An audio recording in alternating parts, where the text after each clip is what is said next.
Hello, everyone. Hey there, folks. This is Avery. And this is Rita. And you're listening to I Don't Know Her, the podcast where we talk about women and some other folks that you've probably never heard of. But you should have. And now you will. All right. Bang. We back. We're back after a really long hiatus. An unintended, really long hiatus. Things just always don't seem to go as planned. Not for us. Not this year, right? I know it's only been a couple of months in 2023, but this is not my year. Mm-mm. So, I don't even know how many episodes ago it was because it's been so long. We told you guys that Nick had gone to the hospital and it was a whole serious situation and really scary. And then we're like, yay, he's out. It's great. And then he went back in. He had another episode of pain. He was having tremendous pain, so bad that he did have to call another ambulance and get picked up.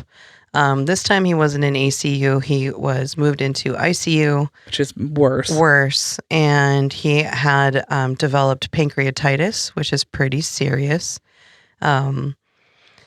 With his combination of heart failure, which is needs to be treated with a lot of fluids, the pancreatitis needs to be treated with a high reduction and control of fluids. So the reason they moved him to ICU was because it was a very, very delicate line that they were having to follow. And, it was really hard of thinking yay, we're on an upswing, especially for him. He was home. He was like, yay, this is over. And then bam, back in the ICU for another, I think he was in there for another 8 days.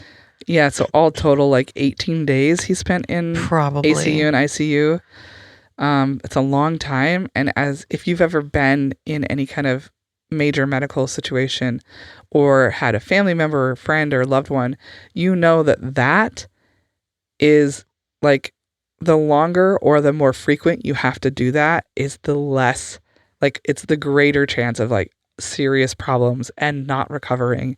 So we were all really scared. Mm-hmm. So we're glad, though, that he is home again, and he seems to be doing great. He is doing really, really good. It was, that second time, it was just damn it, thinking things were going to get better, and it got worse. And luckily, he's pulled out of it a second time. He has taken care of himself. We're keeping in touch and just making sure that he's got what he needs. He's giving himself the time to recover, which is awesome. Yeah. And if you're able or willing to do any more donating, we still do have his donation link on our link tree on our Instagram and elsewhere. So if you're able and willing and you want to, please do. He's already very, very grateful for everybody that's helped. Yeah. And then we both ended up having our own issues. So at the beginning of February, I think I told you all on the podcast that I got my very first UTI. I'm a special unicorn. And it was a bad one, not great. And the doctors were a little concerned about the way it went. And I recovered. That was great. And then it was immediately I was sick again with another thing. And I have not recovered completely. So you can probably hear it in my voice. I didn't even have a voice for a while. I still have a sore throat. You're not supposed to have a sore throat for 4.5, 5 weeks. No, that's not how that works. Not normal. I have been on antibiotics, antivirals, and everything in between. I now have codeine cough syrup. I can't sleep without it. So it's just been hell. Yeah. I'm actually concerned that there's something bigger going on in my body because I can't seem to recover. Mm-hmm. So the doctor actually also, I've been to 3 different doctors and they're all yeah, the fact that you're not recovering and that there's other things going on is a little bit concerning. Yeah, when the doctors go, that's concerning because you're you're the one that's supposed to tell me what's up. Yeah, they're I think we need to do a lot more testing. Maybe we need to get your blood counts again and stuff like that. So I don't know, whatever. I'm just trying to recover, man. Yeah. I want to feel normal again. That would be nice. I'd like to be able to go one night of sleep where I don't wake up in the middle of the night and have a huge coughing fit that wakes the entire house up. I would love that. One night. One night. I haven't gotten it yet. It's been over a month since I've had a night where I didn't wake up coughing. Well, you know my cough was super bad, and I had that for like 9 months. And it's finally been... Have you heard me cough once since I've been here today? No. Yeah. So 9 months is how long it took mine to go away. I hate when people tell me that shit. I'm like, come on, man. I can't go 9 months. I will throw myself off the fucking Monroe Bridge. Okay? God. I can't do it. I cannot. It's like, this has been, nobody likes being sick, right? Nobody's like, No. You know what I would love? I would love to just have a fever and chills today. It would just make my day. It would be so good. I just want the runs. And so, like, I know that nobody likes being sick, but like the emotional and mental toll that being constantly sick has taken on me since basically the first week of February. So we're at the end of March. Mm-hmm. It's 2 full months of my life. And I'm like, I'm over this. I can't do this anymore. Like I'm emotionally and mentally cannot do this anymore. And I'm like, I need to get better, or like we're going to have to like get me an emergency counselor, because I am not doing well emotionally with being sick this long. It's just frustrating. You're like, fuck, why can't I just be better?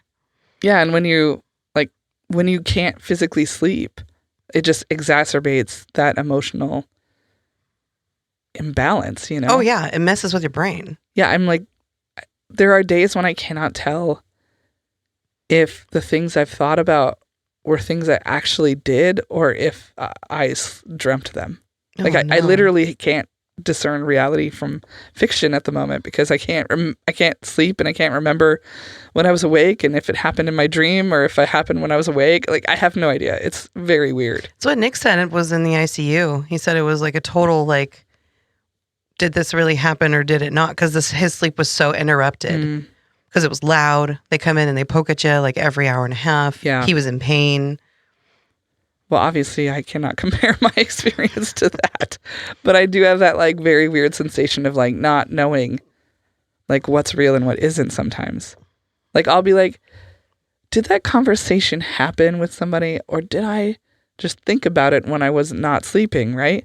When you like wake up and you can't sleep, and you're like, oh, I'm thinking about this thing, and you're like, if I were to talk to this person, here's what I would say. Well, sometimes I'm like, I don't know if that happened or not. If I was like, did I have that conversation? And if I go up to that person, are they going to be mad at me? Like, what's the actual, what's going to happen? Yeah, like last night, Abby and I were hanging out with a friend of mine, and I was like, I told you about this, right? And she was like, no. I was like, wait, but we had a whole conversation. You said this and I said this. And she was like, no, that did not happen.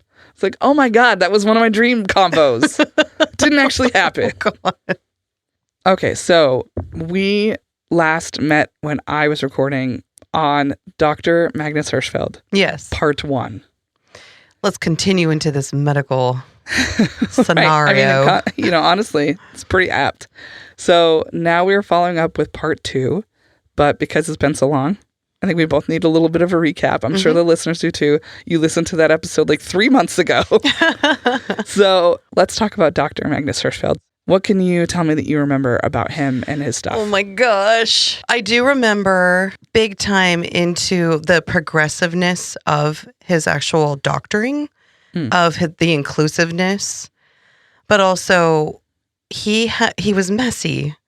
Oh, yeah. So he was inclusive for people of color. I think I do remember that. Was that correct? Semi. It would be like he was really adamant that race is a construct, except for Black people.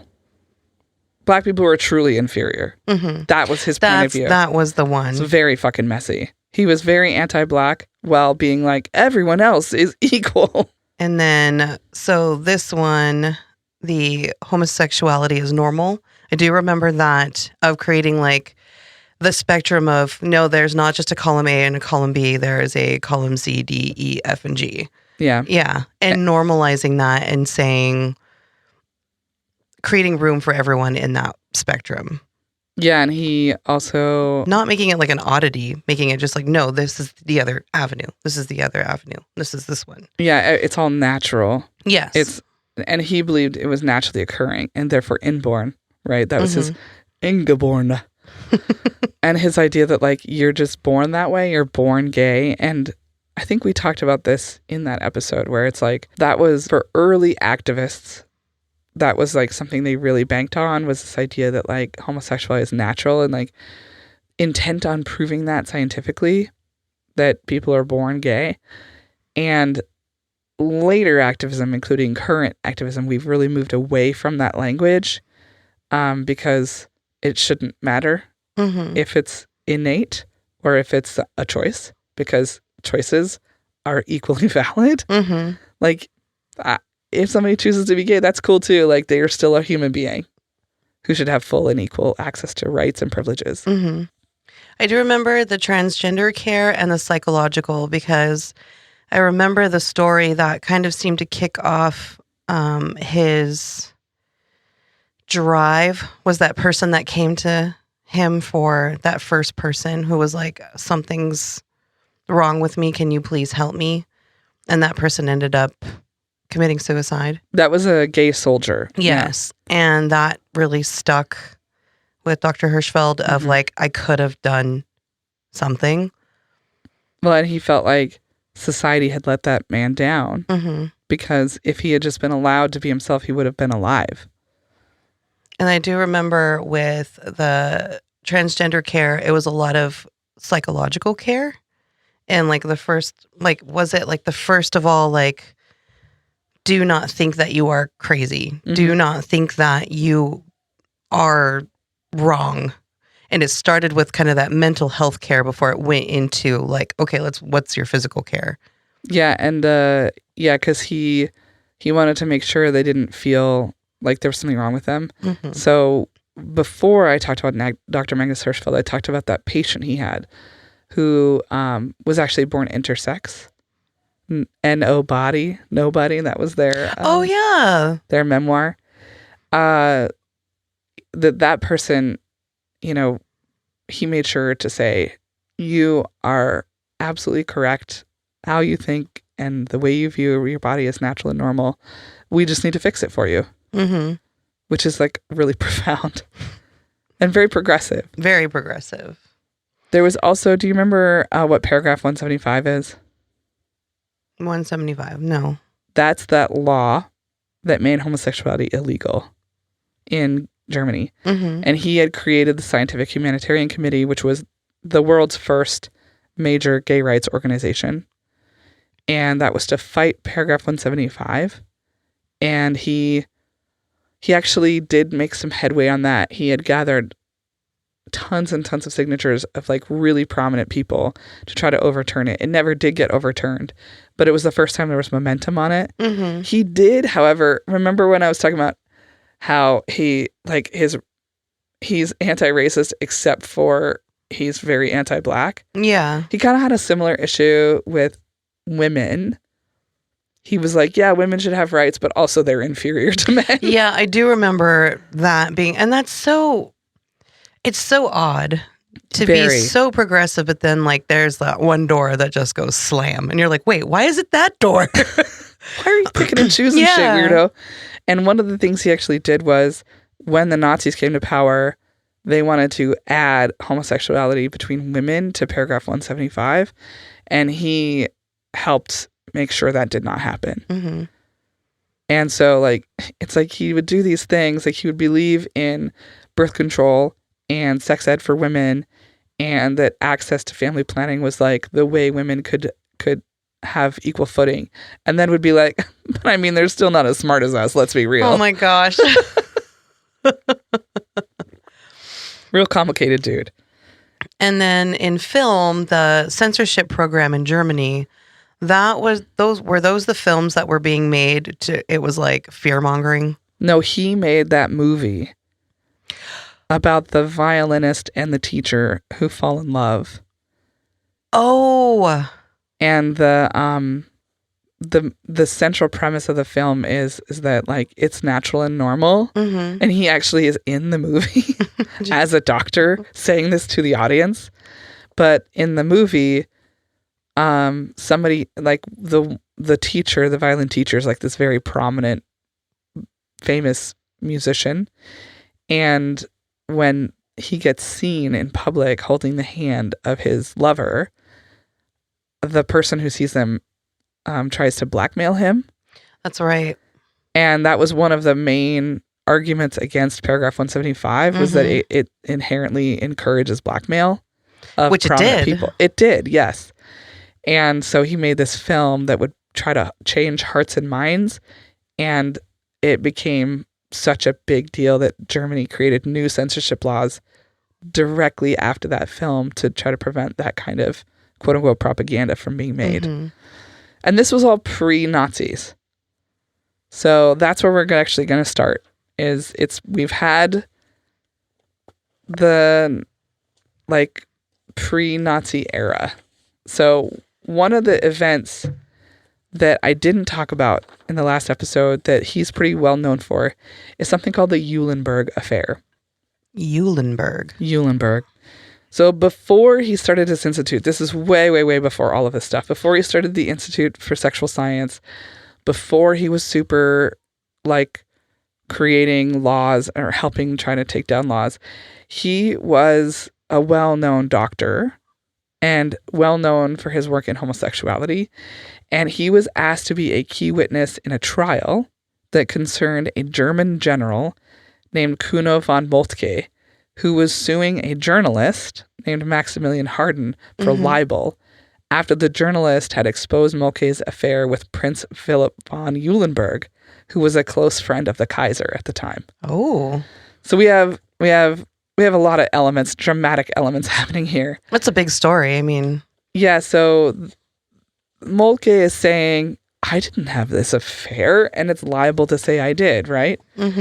And the journalist has called in Hirshfeld to be a witness on his behalf that says, no, he really did. So Hirshfeld testified that Eulenburg and Moltke did have an affair, and that therefore Harden didn't commit libel by publishing his story. Hirshfeld's goal was actually, he didn't care about the ins and outs of like their affair. What he wanted to do was normalize homosexuality and prove that it existed in everyone, not just quote unquote degenerates, but even people who were princes and generals and also like manly men, right? But this plan of his actually ended up backfiring. I was going to say, is it kind of any like testifying and spreading someone's air? Like, yeah, I know it's I feel itchy about that. Problematic, right? Yeah. The media was actually outraged by what Hirshfeld was saying. And one editorial even said he was, quote, a freak who acted for freaks in the name of pseudoscience. Another person who testified was Moltke's wife, who said that Moltke didn't have sex with her and it was making her desperate. Like, this was one of the reasons that, like, people were like, oh, he's gay because he doesn't have sex with his wife. And she was like, I am horny and I need some fucking. Oh my gosh. It's like, I'm not shitting you. She was like, it's driving me mad that he doesn't have sex with me. I need sex. Which was also something that was like not okay to be talked about. Women were not supposed to have sex drives. They're not supposed to be sexual beings. Yeah. So the defense said that this proved that she was actually mentally ill. Oh my gosh, because she wanted sex? Yes. Then I'm insane. And Hirshfeld again was like, oh no, she's not insane. Like, it's super natural and normal for women to have sex drives. And that was just super taboo. You weren't supposed to say that. So he became like this very controversial figure because he was like, oh, gay people are natural and normal and it's okay if this exists. And also women can have sex too and like it. And Germany was like, I think not.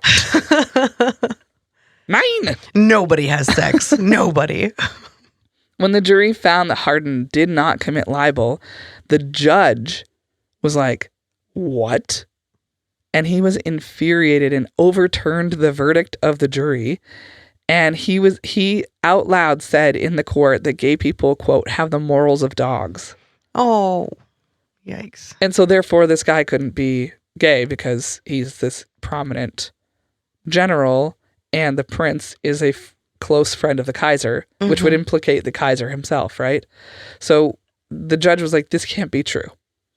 So there ended up being a second trial, and this time the government had actually gotten to Hirshfeld and he was threatened with losing his medical license. And he had also seen that this media circus surrounding the first trial had actually resulted in people becoming more anti-gay than they were before, and actually anti-Jewish because he was a Jew. Oh.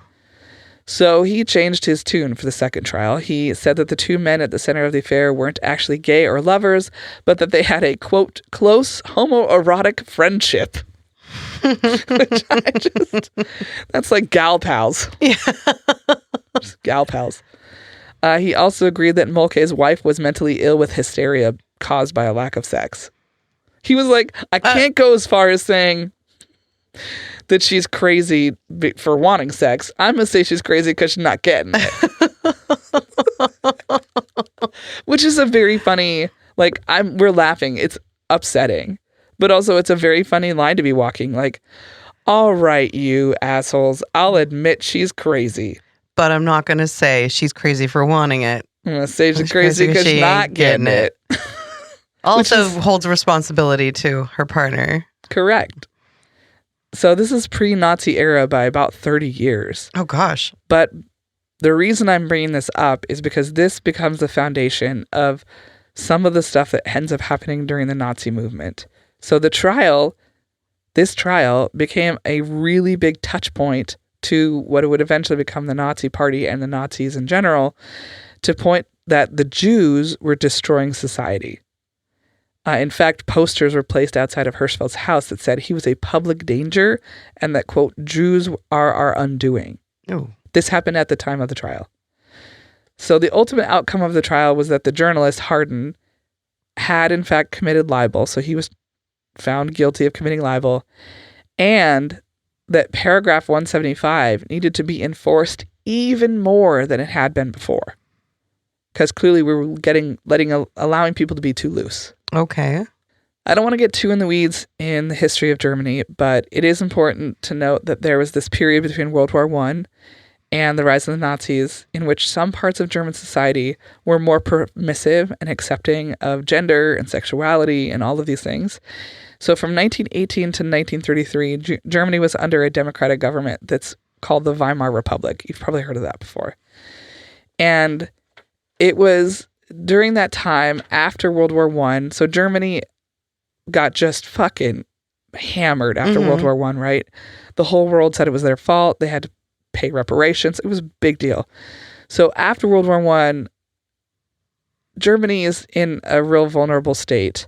And there's this breakdown of cultural and social traditions at this time because it's just like they're kind of in shambles. Mm-hmm. It's a rebuilding kind of phase. Well, and like it's a crumbling phase. Mm-hmm. Like they literally fell apart. And that's when the Weimar Republic was in charge.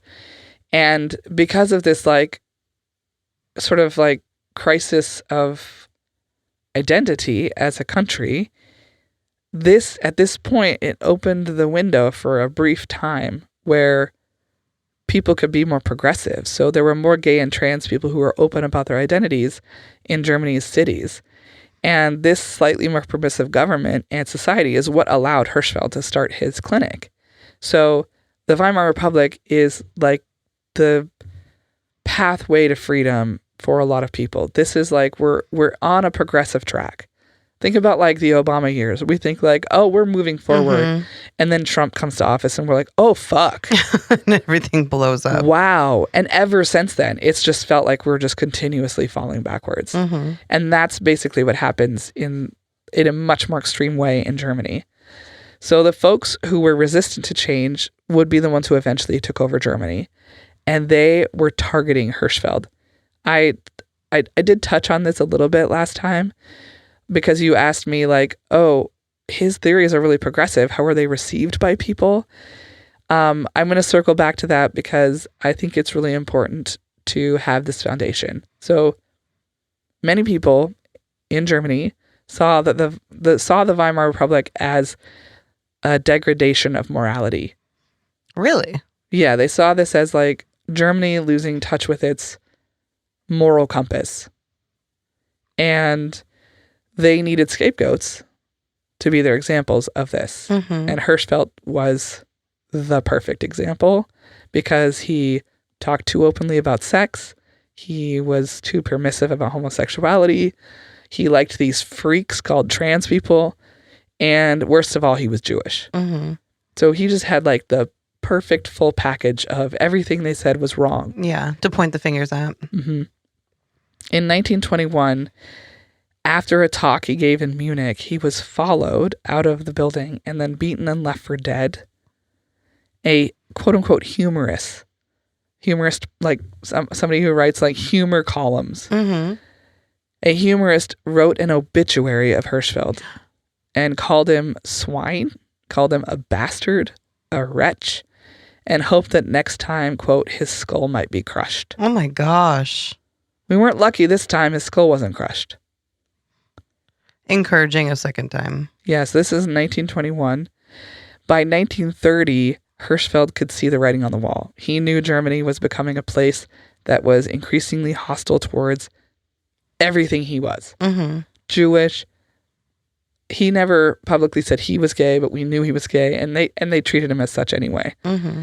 So that November, he decided to go on a speaking tour of the United States, which also he was using it as a scouting opportunity to see where he might move to or live. So I found this very interesting. When he did come to the U.S., he was like, well, this place is more conservative, so I'm going to tone down my homosexuality stuff.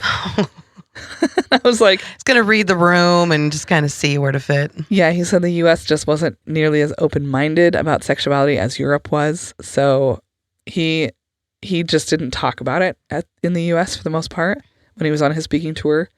And at times, he was actually presented as an expert on sex for married heterosexual couples. That's what his forte was. Okay. And that was how he distanced himself from his earlier theories and original work.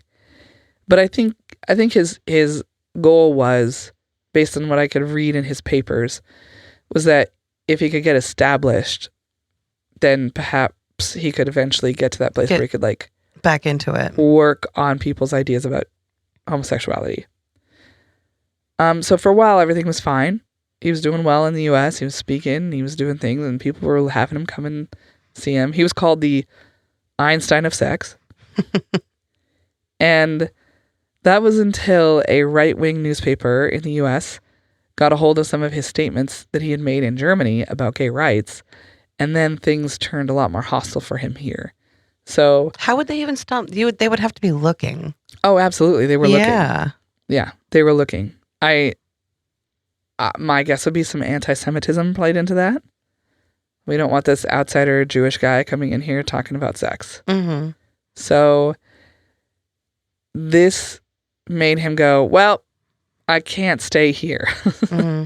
So his U.S. tour morphed into a world tour, and he started going everywhere. He started out in Asia, in Japan.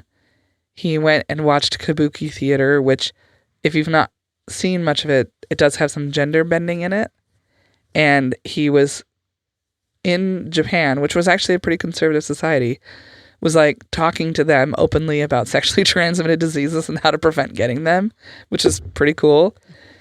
In 1931, Hirschfeld went to Shanghai, China, and that's where he met a 24-year-old medical student named Li Shui Tong. After his lecture at a feminist club, Li approached Hirschfeld and offered to be his assistant. He was like, I have studied everything you've ever written. I love who you are and what you represent, and I want to do this work part too. Of this. Can I be your assistant? And Hirschfeld was like, sure, come on. And Li joined him, acting as a translator, an assistant, and eventually his lover. So if you remember right, Hirschfeld had another lover that he'd been with for a long time, Mm-hmm. Carl, and Carl was back in Germany running his facility. So Hirschfeld spoke all over China and then traveled to Indonesia, the Philippines, South Asia, Egypt, and the Middle East.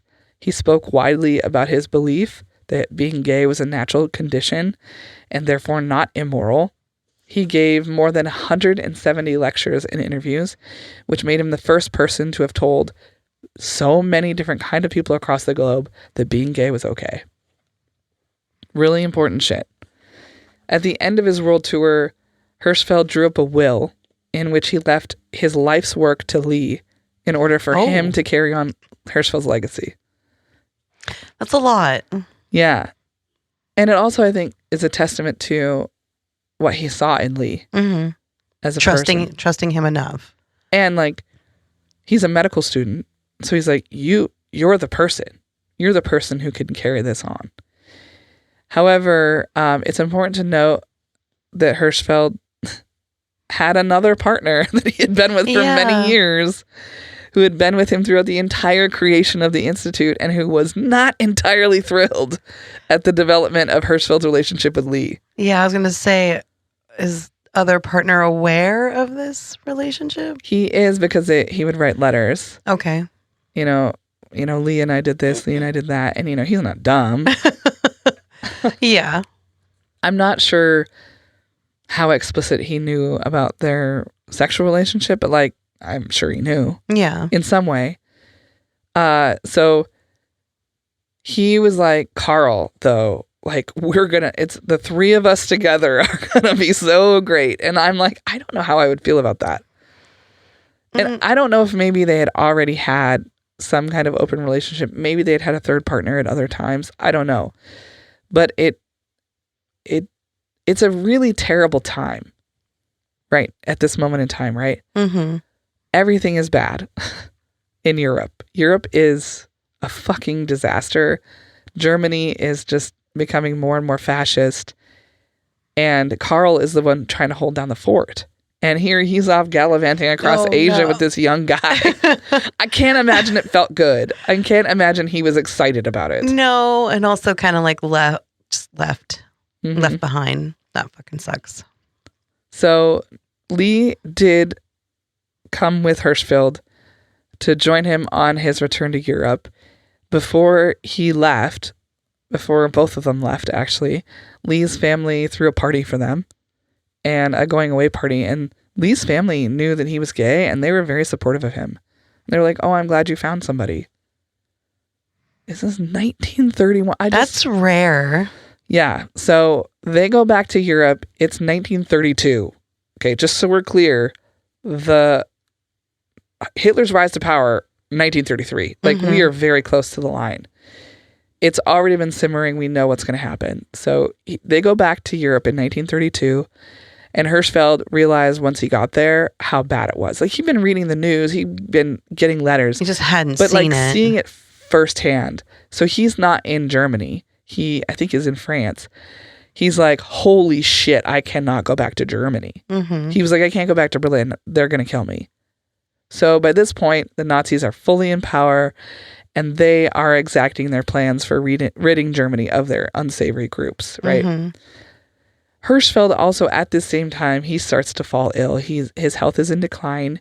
He, at some point during his travels, had contracted malaria. Oh. And he also had diabetes, and the combination was just like really, taking him down. And he ended up also having nerve pain and some heart issues.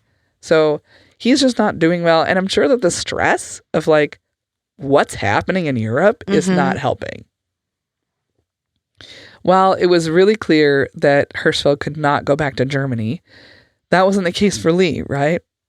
Li could go. So Hirschfeld asked Li to go to Berlin and collect some of Hirschfeld's things.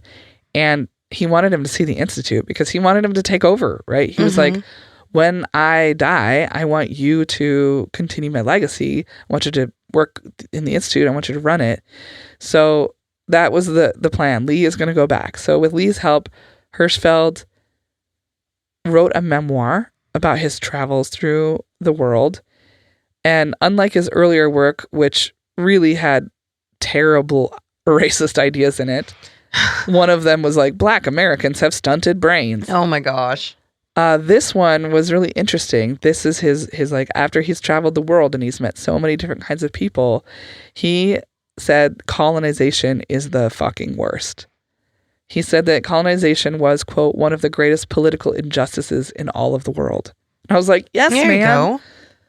You're still anti-Black, though, you fucker. By the end of 1932, Hirschfeld's living in Zurich, Switzerland, and he knew that his life's work was about to be destroyed and that his life was in danger. So even remember his institute was funded by the Dr. Magnus Hirschfeld Foundation? Yeah. So that had been, their nonprofit status had been revoked by the government in Germany. So the foundation had fallen apart, which means there was no money to run the institute. Oh, no. So the institute's crumbling beneath them. There's like, people are terrified and then like the final death knell. May 6th, 1933, a group of National Socialist Nazi physical education students stormed the institute shouting, "Brenne Hirshfeld, burn Hirshfeld." Oh, geez. They attacked the staff, they attacked the patients, and they smashed everything in their path. And then the SA comes. Yeah. And they arrive in the afternoon. They're supporting this attack that was done by these university students. And they begin removing all of the research and all of the books from the library. No. And they stored all of them, the SA did, for an eventual public book burning, which happened a few days later. And that book burning, they took a bronze bust of Hirschfeld and they skewered it onto a stick and threw a massive bonfire, decimating all of the work Hirschfeld and the other doctors, scientists, psychologists, etc. had compiled over the previous 14 years. Oh, shit. There are estimates that there were between 12,000 to 25,000 books, journals, and more destroyed that day. And Hirschfeld watched the footage of that book burning in a theater in Paris with Lee and Carl, who had both joined him back in Europe when it was too dangerous to be in Berlin. So three of them are together watching this in a theater. The news footage. Because they used to show news footage, right? Mm-hmm. Yeah. Imagery from that book burning is actually the most famous images of the entire Nazi period of book burnings. So whenever you've seen those photos of book burnings that were happening in Nazi Germany, that's that day. Oh, jeez. The ones you saw in history books, the ones I saw in history books, the ones I've seen in all kinds of films and blogs and articles. No one ever told me that they were burning gay and trans history. Mm-hmm. And that erasure makes me infuriated. That what I was seeing my entire life was fascists getting rid of gay history, and then we're repackaging it as them just getting rid of history. And not explicitly saying that was a book burning to destroy gay people, to destroy trans people, and eradicate our existence. How does that make you feel to know that you looked at that picture all those years and you didn't know what was in it? Robbed. Like, that boggles my mind. Like, it doesn't even, my mind never even went there because it never even was allowed to go there. Right? Like, every time you open up a history textbook and it has that picture of Nazi book burnings, that was at the Institute. That was gay stuff. That was our history being burned. And they just erased that fact. They just straight-washed what was really happening in that photo. And I can't get over that. I'll never get over that. To know my whole life, I just didn't have access to my own history. So, as you might imagine, the Institute shut down. Well, yeah. The Nazis took control of the building, and they also seized the lists of the patients. Oh, no. And they used those lists to hunt down gay and trans people and sent them to the eventual death camps. Jesus. Hirschfeld tried to open another institute when he was in Paris with what little he was able to get from the institute before the raid, but it never came to fruition, partially because Carl, his partner, was arrested and deported from France in 1934 for soliciting sex at a gay bathhouse. He was deported? He was deported from France, yeah. As Hirschfeld's health continued to decline, he and Lee moved to Nice, France, and they rented an apartment by the sea. He wrote in his journal that he thought he could live, quote, another 10 years under these conditions, maybe even live to see this Hitler spook disappear. Unfortunately, he was incorrect. Dr. Magnus Hirschfeld died on May 14th, 1934, on his 65th birthday. he was alone. Li was in Zurich, where he just started his studies at a university. And Karl Gies was in Vienna. Karl Gies died by suicide in 1938 when the Germans invaded Czechoslovakia because he knew they were coming. And he was like, there's no hope now. There's nowhere to go. Li was Hirschfeld's heir, and he did carry on Hirschfeld's research after his death. And for a long time, when I say a long time, I mean the whole rest of the 20th century. Not a lot was known about Li or what happened to him. Folks knew he went to college in Zurich, and then he also went to college at Harvard. But after that, he sort of falls into obscurity when it comes to historical stuff. I believe that was racism because he was a Chinese man and they just didn't give a fuck about him. And history is white, right? He was a Chinese gay man. And after Hirschfeld died, Hirschfeld himself was he was a huge deal, right? Huge deal. The first sex institute in the fucking world, the first major gay rights organization, made huge advances in studying intersex people and sexuality and gender. And all of that was basically swept under the rug until the 21st century.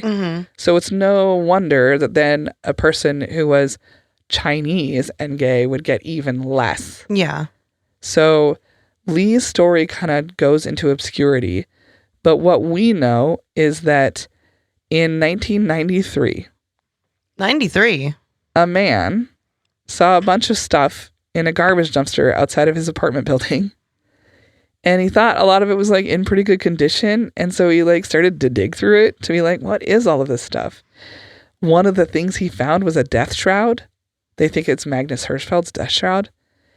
And what had happened was Li had died and his family, he lived in Vancouver, BC, and Li had died and his family had come to clear out his apartment and they just threw everything into the dumpster.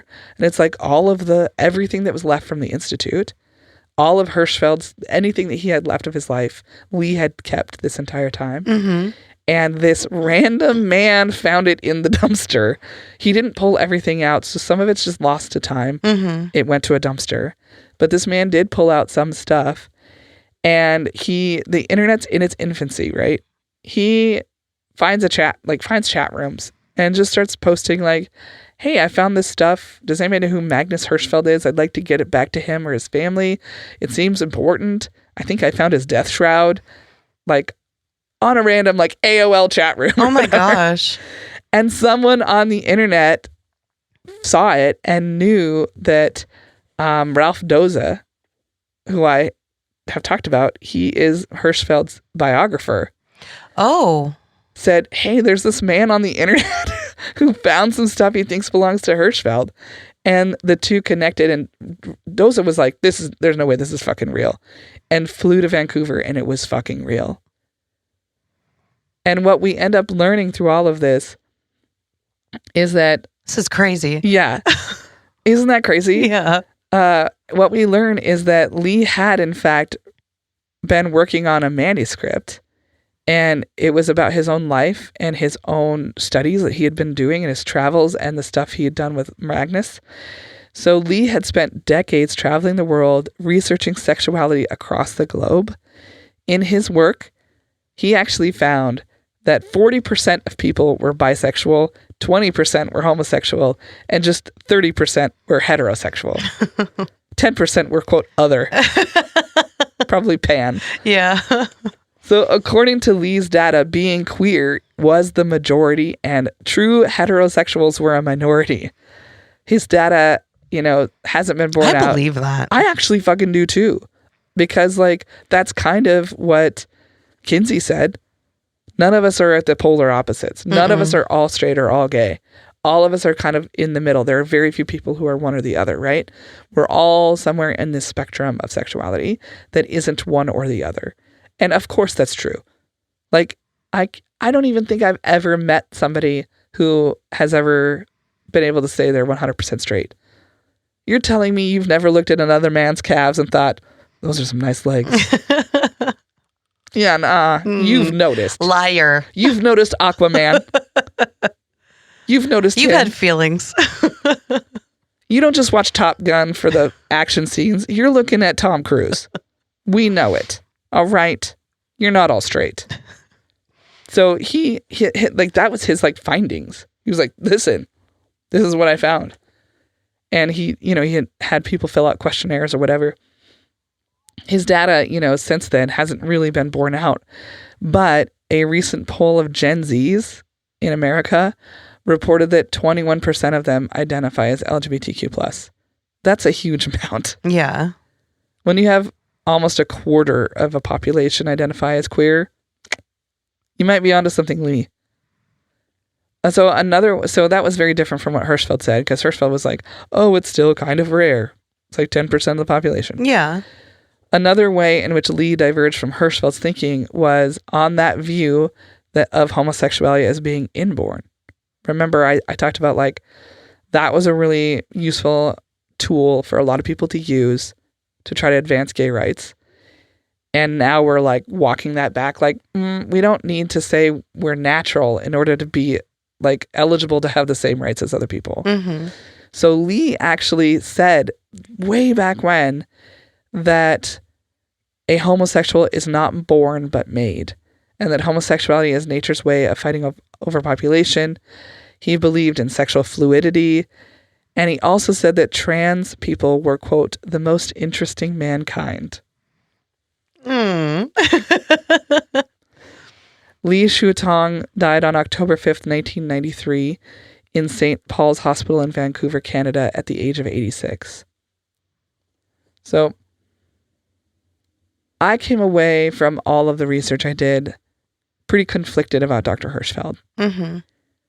I do believe that his work and his institute were profoundly important, and there are not words for how hurt and angry and infuriated I feel knowing that all of that work was lost when the Nazis took over.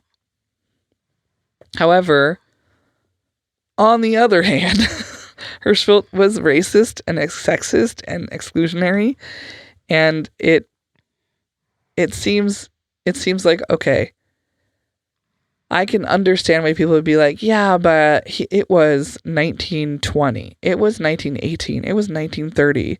Like, we're looking at this through a lens in 2023. Mm-hmm.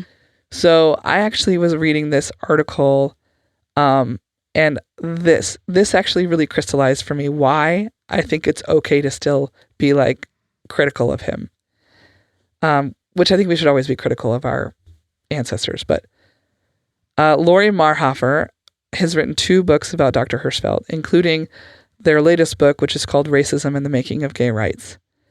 In an interview with the magazine Extra, Lori is asked about this very thing about looking at him through a 2023 lens. And so I want to include what they had to say. Quote, "At every point in the book, I tried to show that there was somebody he knew in his moment who was saying something different, and that he could have listened to them. There were lots of people in his day who were really against racism, and there were women he knew who were complaining about sexism, and there were people who were against eugenics. This is not a world where there are no great African American thinkers who are speaking out against racism. And there was a strong Black German movement in Berlin, and all of those ideas were available to him at that time." It's like no excuses. Correct. I think it's hard when you're like, but he's also important and he's heroic and he did these great things. And but he's also human and he can be fucked up. Yeah, you can have 2 things at once, right? We can all recognize that Barack Obama was an incredible president in a lot of ways, and he symbolized huge strides in progressive thinking and stuff. And also was a warmonger. Like, he committed war crimes. He increased our amount of drone attacks in the Middle East, like, considerably. Mm-hmm. And he was wishy-washy on gay rights. And, there's lots of things that we can be like, yeah, I didn't love that about him. Mm-hmm. Does he still matter and he's still important and he still did great work? Absolutely. And I feel the same way about Hirschfeld. Like, he did incredible, important work that I'm so glad has been rediscovered and that we're talking about. But we cannot ignore that he also did these other things and said these things when he could have done better. So that's my piece on that. Yeah. So I think it's important to acknowledge the complexity of individual people, and in this case of Dr. Hirschfeld. Yeah. And not just idolize. Yeah, and not just like sweep away the complicated parts. His ideas that he put out into the world helped move our movements today, and that's partially what our gay rights and civil rights movements have been based on, right? But it's also equally important to acknowledge that he was openly racist, openly sexist. He believed people with disabilities should be sterilized. Those are terrible ideas. Very. Those are really anti-progressive ideas. And he was all of those things, and it might make us uncomfortable to have to hold competing ideas in our hands, but we have to do that. And if we want to be better, we must see him the way he was in all of his glory and the messy parts. Mm-hmm. So that's all I have to say about Dr. Hirschfeld. Oof. That was a big end of that story. Those fucking Nazis, man. Ruined everything. God. So I talked about some of my sources before, but I want to reiterate them. So remember Ralph Doza? Mm-hmm. Yeah, Magnus Hirschfeld and the Origins of the Gay Liberation Movement. Wikipedia used them for some basic articles. Magnus Hirschfeld article by J. Edgar Bauer for the GLBTQ Archive. The Forgotten History of the World's First Trans Clinic by Brandy Chalace for Scientific American. Magnus Hirschfeld advanced LGBTQ plus rights in the 1800s. His pioneering work mustn't be forgotten by Peter Tatchell for the Huffington Post. The Einstein of Sex at 150 by Benjamin Weinthal for Gay City News. Magnus Hirschfeld's articles on the U.S. Holocaust Memorial Museum along with paragraph 175. The Asian Gay Canadian Activist Whose Theories on Sexuality Were Decades Ahead of Their Time by Laurie Moorhofer for The Conversation. Laurie was the one who also wrote Racism and the Making of Gay Rights. Nice. One of the first world's first gay rights activists was racist and sexist. The author of a new book explores how much it should bug us by Isaac Werman for Extra Magazine. And if you liked my episode about Magnus, you should listen to Making Gay History podcast, season 4, episode 2. They detail that historical finding of the items in the dumpster at Lee's apartment. And it's really an interesting That's listen. really neat. Yeah. So Making Gay History, that it's a cool podcast in general, but that specific episode was awesome. Awesome. Good work. Thank you. And I hope that we are on a better track and you'll hear from us again in less than hopefully 3 months. No more sickness, no more ER trips for Rita. We're good. Yeah, even my wife had an ER trip, so we've had a roundabout kind of situation happening over here. All right, nothing but good vibes. Good vibes only. Yeah. Thank you for listening, everybody. We'd also like to thank Lucas McIntyre, our editor. And Jennifer Finch, the creator of our amazing rocking theme music. And also don't forget, you can find us on Patreon. Our link tree is connected to our Instagram. And I am doing weekly posts on our Patreon, even through a lot of the sickness. There was one Sunday I just definitely could not because I could barely open my eyes. But for the most part, I'm still keeping up, making sure you have a post every week and telling you some cool stuff. So check it out. Till next time, folks. Goodbye.